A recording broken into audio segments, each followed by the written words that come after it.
Well, for the very last time, greetings and salutations on my friends and family, fans and followers of the Zita Nation. Ladies and gentlemen, boys and girls, children of all ages, thank you for joining us here for episode 111, our very last episode of The Revolution.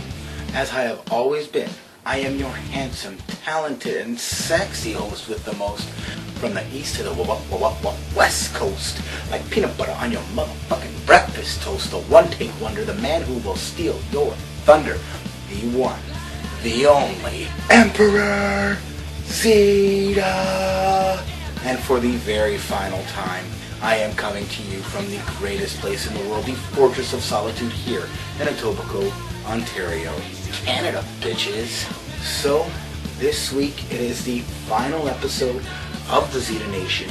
Just like when Bilbo Baggins left the Shire on his 111th birthday, we will be ending the Zita Nation here at our 111th episode. Few names I need to thank, people that have been involved with the Zita Nation over the course of our run here on YouTube. This might take a minute. Lord Frank and Lady Iris of Ciccione, Lucio, Lenny, and Pina di Gian Domenico, my wonderful cousins, and their awesome kids, Leah, Cami, and Nicola. My Aunt Mary, my Nonna, my father, the voice, Tony Zita, my mother, Patty Rothschild Zita, my grandma, Kay, my brother, the Duke of Korea, lead singer of the Drop Dead Pinups, Alexander Zita, the entire Drop Dead Pinups band, Mark, Keith, Brian, Rob, and of course Alex again, for not just appearing on the show, but letting me use their music for the entire time we've had this show, for being the background music for this revolution.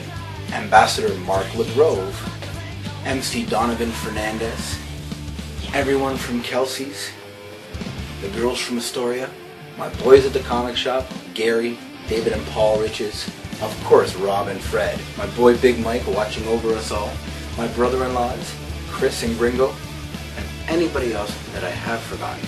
I don't know half of you half as well as I should like, and I like less than half of you half as well as you deserve. But most of all, I want to thank the three most amazing people in my life who have put up with being filmed non-stop 24 hours a day for the past 2 years and a bit. My little Prince Anthony, my wonderful Princess Katherine, and my loving, understanding, sexy, beautiful wife, Miss Magdalena Zita, who not only put up with the filming, but gave me an update every week whether she wanted to or not, no matter how she was feeling, who also let me show the world everything that was happening during her pregnancy, no matter how miserable of a day she was having.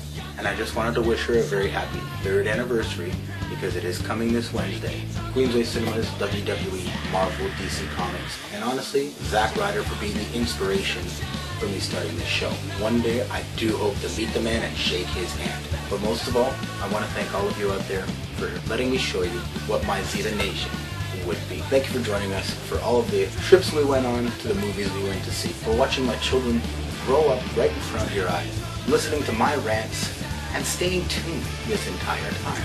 We are going to end it the way we started it. Simple, plain episode, me, the fam, and the boys at Excalibur, giving you our usual shtick for the very final time. That is enough from me. Let's get on with the show. Rock and roll, baby! And here we go.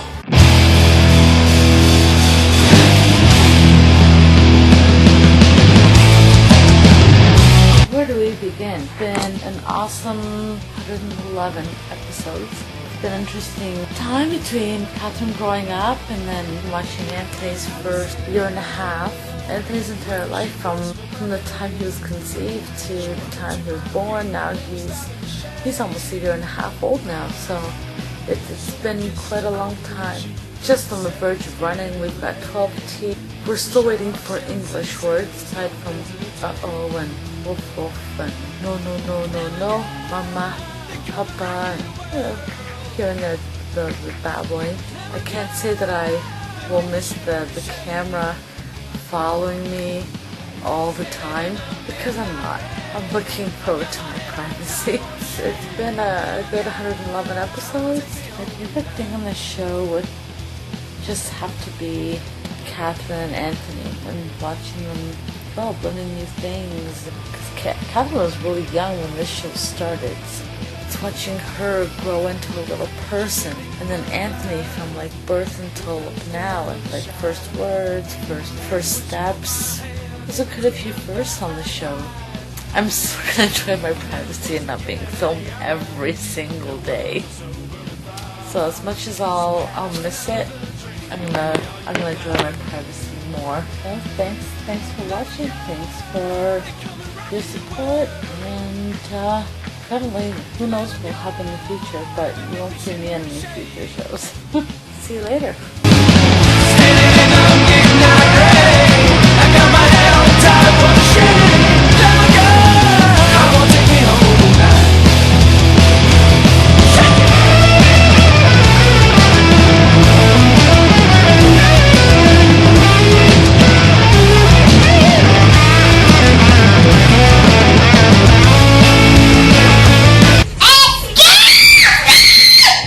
This is it. I bring you the final wrestling rant this week on Raw. Suck, except for the very end. Y'all know what I'm talking about. The Shield split up. Seth Rollins is officially no longer one of the members. Turned on everybody, which I think was great. And that's apparently the big angle for the summer. I gotta say though, I am so glad that Evolution dropped Batista. What a huge mistake bringing him back to the company was, wasn't it now, Mr. Helmsley? Still want to see Vince McMahon back. We gotta see Vinnie Mac come back. It'll pop ratings like you wouldn't believe. And have him feud with Triple H. I'd love to see the two of them go at it one-on-one. Or bring back Shane O'Mac and have it be a whole power struggle angle. Can't be worse than the angles they've been using lately. Most weeks I'd rather watch TNA. Don't you remember when the summer angles were much better? You know, like when CM Punk decided to leave the company. We had 2 weeks of the summer of Punk before they brought him back because they just knew that ratings were going to drop. Oh, I'd love to see CM Punk come back, show up at Money in the Bank, win the Money in the Bank championship, and cash it in that very night against whoever wins the title. But here's the thing. The title belt may be suspended on that ladder for the Money in the Bank championship because nobody knows if Daniel Bryan is ready to compete or not. Yes! Yes! There was much more damage than they realized when they did his neck surgery. So now the options are either Daniel Bryan faces Kane in a stretcher match, or the WWE World Heavyweight Championship gets suspended in the ladder match, winner take all. I really do hope Daniel Bryan comes back. I don't want to see him lose a title in a cheap way like that. But then again, I really don't want to see him feuding with Kane anymore either. What I don't understand is how is Daniel Bryan going to feud with Kane when they have John Cena taking him on last Monday? You can't see me. Looks like they're starting a John Cena-Kane feud again. I didn't know it was 2 years ago and blew that angle into the dirt. The first time that they feuded sucked. Embrace your hate? It was more like embrace Zack Ryder's jobber status as they fed him to Kane as cannon fodder in that feud. Are you serious, bro? Speaking of Zack Ryder, once again, no story, no match for Zack Ryder. The closest we got to seeing him this week was being on the JBL and Cole show, finally learning how to change a tire. How sad is that? They canceled his second YouTube show or forced him to stop it. They don't push him at all. Didn't pull the trigger on the faction of him and Ziggler and the Animation awesome! Hell, if he wouldn't have lost to Rusev 2 weeks ago, we wouldn't even know he was still with the company. So hopefully, in the future, when his contract expires, he does go down to TNA because they could use some decent star power. And no matter what anybody out there thinks, with 1 million+ followers on Twitter, Zack Ryder is a superstar. One last thing before I go, push Zack Ryder. Woo-hoo! You know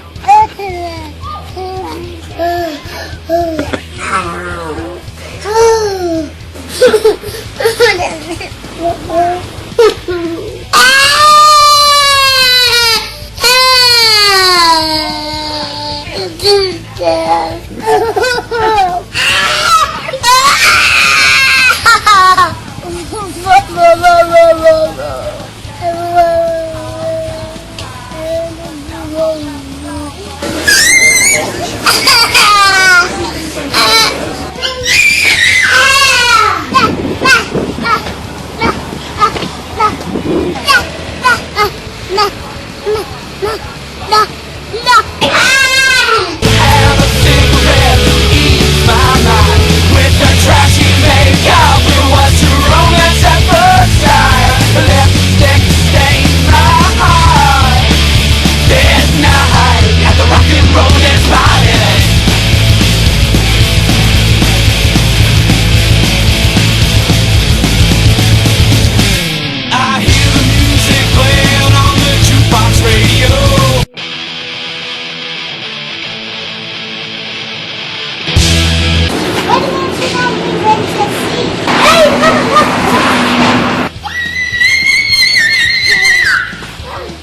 comes the rabbit. He's sad because he misses the master.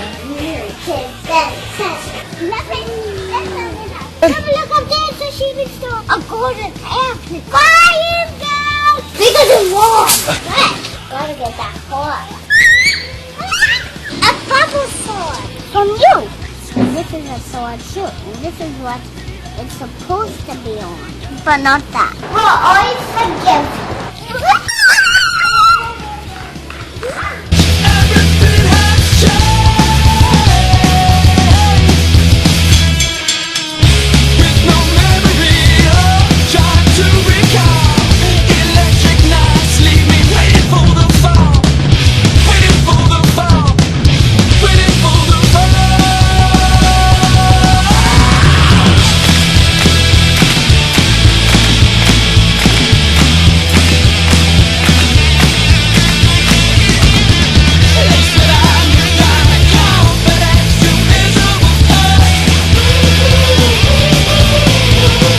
Hello, people! It's comic book day. That's right, it's comic book And day. it's the last day of our show. Then we won't even have to film on me or me anymore. That's what Papa will do. Because the show is over. That's right, it is the final episode of Comic Book Day. So I've got my Batgirl, I've got Robin, and I'm Batman, and we are all here headed down to Excalibur Comics. That's right, Katherine is getting the day off school to finish filming Comic Book Day with us this week. Gotta start it the way we ended it, me and Katherine.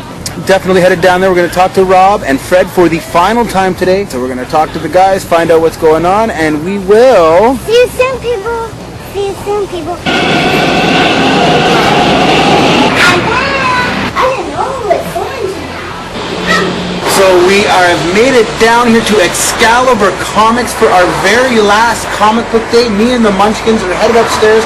Going to talk to Rob and Fred for the final time this week. It has been a blast doing this show for you guys, the Comic Book Day, getting everybody involved, from Paul to David, to everybody who made little cameos throughout the run of this show, and especially to my buddy Big Mike, who's watching us all up from heaven. We still miss you. Anyways, we're headed upstairs, and now it's time for the worst part of the day. That's right, last time you guys will get to see the steps of doom. This is Excalibur Comics, 3030 Bloor Street West, upstairs above the Kingsway Theater. What I would like to recommend, what I always will recommend, is anything that might be a dad adult. But in this case, he's working on a mini-series called Original Sin. His artwork is some of the best you'll ever see. And I always strongly recommend to anybody. If you like good artwork, you might like Mikey Adado. So please, this is again a nice, interesting book. You want to see the shocking ending? Huh? Do you? Do you? Okay, here we go. Ta-da! You know whose head that is, eh? Nick Fury. The other one I will always recommend, and it's interesting, is going on Nacho basically working on Black Widow. Again, the art style is really quite nice. It's interesting what issue 7 is, of course, a certain Daredevil-like characters in this one. Some of the nicest artwork you'll ever get in a comic. It's almost like it's a painted thing. I also recommend my other book is, of course, Iron Man. Tony Stark. Some interesting stuff is supposedly going to happen to him because of what's happening in Original Sin. But right now, in his own storyline, we're dealing with the Rings of the Mandarin. So there's another good book I would recommend that you please pick up. Another book that I can mention now, because this is the last viewing, is Guardians of the Galaxy Annual 1. And what's great about that is Frank Cho's going to be working on that one. So that's going to be nice. 30 pages of Frank Cho, you can't go wrong on that, okay? And as for this being the last of our reviews on comics and stuff, all I can say is that it has been nice to do this for quite a while. This is better than, say, some inner space where you have a bunch of weasels that don't give a shit about the damn comics. All they want to do is, hey, this is, I heard it's good, right? Well, let's, explain it. No, we can't. We gotta talk about games and shit. Well, I don't want to talk a damn about games and shit. This is when you talk about comic books, you talk about comic books. You mention something about it. You spend a few seconds on it, And, it's like, a minute gonna kill you? Well, apparently, an inner space with those weasels that will. So I would strongly recommend, again, look at what the reviews have to say on certain books and stuff, but you never rely on inner space for nothing.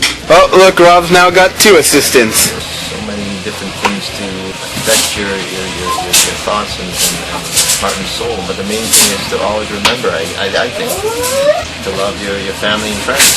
Basically, that's the only truth there is.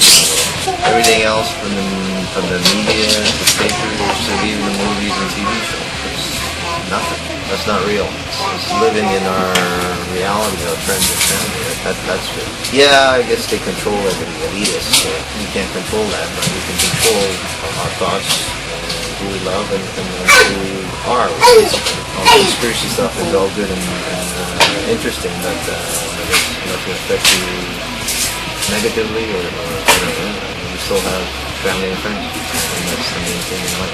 Oh, it's great to talk about all the conspiracies and stuff, I like that kind of stuff, especially the coming of the Antichrist and so forth, but, it's all theories. Look at all the stuff on the internet, you start to realize that what they taught you in school wasn't really what life is really about. History is written by the people who say the victors and so forth, so excuse what we should think about is our own history, our own lives. We're taught to believe certain things that in the end we should believe in our family and friends, but logically after. That's the most important thing. And again, it's like what you hear on the internet, what my brother said, it's all about the soul. And I believe now that probably all the temptation and all this stuff is about corrupting you and taking you to the dark side. But in the end, love, I think, triumphs over everything, no matter how bad it was. It's all family and friends. There's so many other conspiracies we should talk about, but in the end, it's all about the soul, right? Your own soul, and keeping it good. As best you can. Now I know why Columbus lost. He wanted to play for the Russians to win the international cup, the hockey cup. That's why Ovechkin didn't bother making the playoff either, right? And Malkin didn't want to eliminate New York. So Malkin, Bobrovsky, Ovechkin, they won the gold medal. For them, I think it's more important to them than the Stanley Cup, which I think is back to Spaceman. He was talking about the message that they're trying to hammer about becoming the next king. Michael Jackson being resurrected. He was considered king of pop. And then you had other artists like Tupac who's been resurrected with hologram being I guess a king of rock and something. And you have Nat King Cole or her dad. It's all about a resurrection of a king. So I was thinking it had to be Rangers who would have beat out Montreal now because King Henry got a shutout last game deciding to meet who? The Kings. So it's all about the resurrection of the supposed kings. Anyways, Kings in 4. The last comic birthday, it was so fun, people. Thank you so much. And I love. Well, my friends, the time has come for you to face that final curtain. That's right, it's over, it's done. So ends the revolution that is the Zita Nation. Thank you for joining us here for all 111 of our episodes, but unfortunately we don't have anything for you next week right here on YouTube. But you can go back and check out the entire run of the show right here on YouTube. And don't forget to subscribe to my channel. One word, Emperor Zita, because there will be some cool stuff coming up right here on YouTube. If you haven't already, then you definitely got to pick up your Drop Dead Pinups Electric Night CD. Check them out on iTunes. Grab one of their wickedly awesome t-shirts. And follow them on Twitter for all the news about their brand new album at Drop Dead Pinups. Don't forget to keep following me on Twitter at what else but Emperor Zita. Do yourselves a favor and head down to Excalibur Comics for all of your comic book and conspiracy theory related needs. It's over. Are you serious, bro? Woo woo woo. You know it. I did it my